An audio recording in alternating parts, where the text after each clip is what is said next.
So guys, this is the video shaking the internet at the moment. Whereby the government cannot even pay salaries.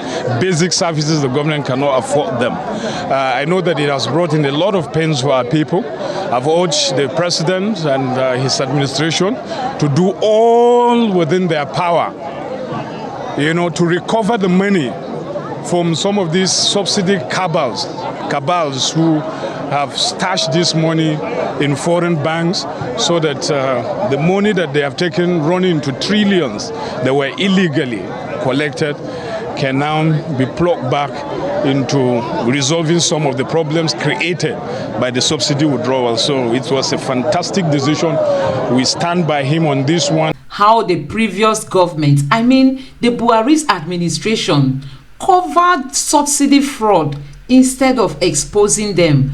Buhari kept borrowing money from other countries of the world just to embolden the Nigerian people. We are the people to pay all the money they borrowed while they go home with fat salaries. Look at the subsidy, the scam involved. Who are the people keeping this money? This is one of the reasons why they rigged the election, because they know Peter Obi will expose them. Let me allow you listen for yourself what this man got to say. Honestly, this will shock you. As a scam, the former Governor Bauchi, who was guest on our breakfast program Sunrise Daily, believes the subsidy regime should have been stopped as far back as 2010, but for vested interest and the lack of political will by the former administration.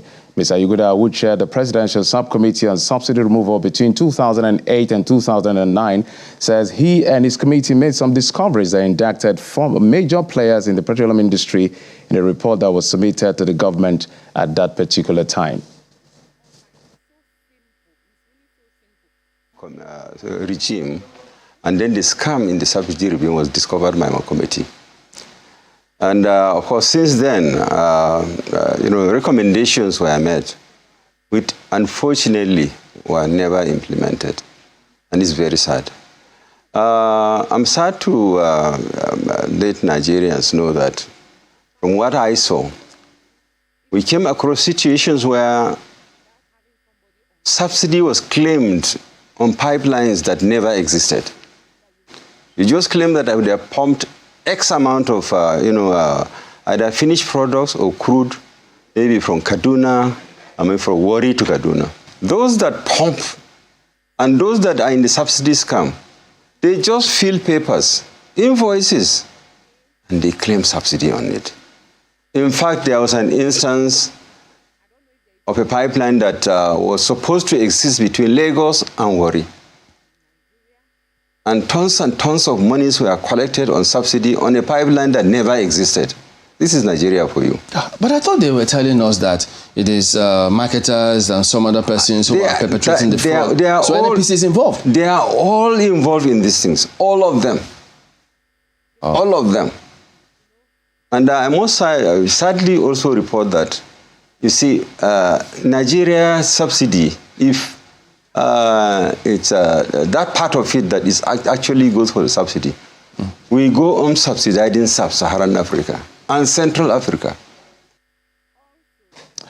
And the former Speaker of the House of Representatives, Mr. Yakubu Dogara, has commended President Bola Tinubu for some of the decisions he has taken since assuming office, particularly the removal of petrol subsidy.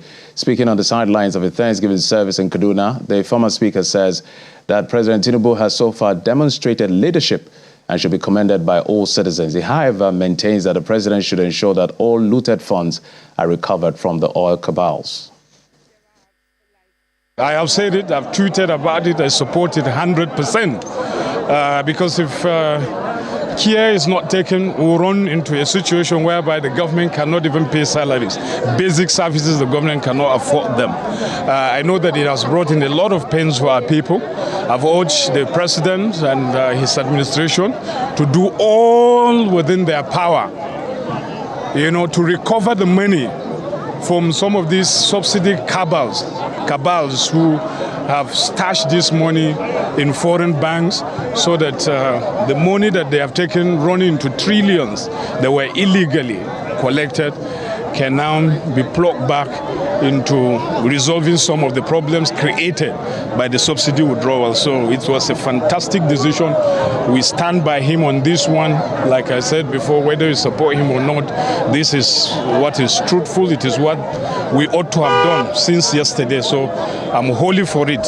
And I thank him for being courageous enough to do that. And he should show that courage by pursuing this subsidy cabal. They are strong. They are not stronger than Nigeria. Nigeria has a standing army. They have EFCC. They have police. They have Navy. These people don't have any of those institutions. So they should go after them and recover our money. So guys, let me know what you think in the comment section below. Please don't forget to subscribe to my channel and turn on the notification bell. Thank you.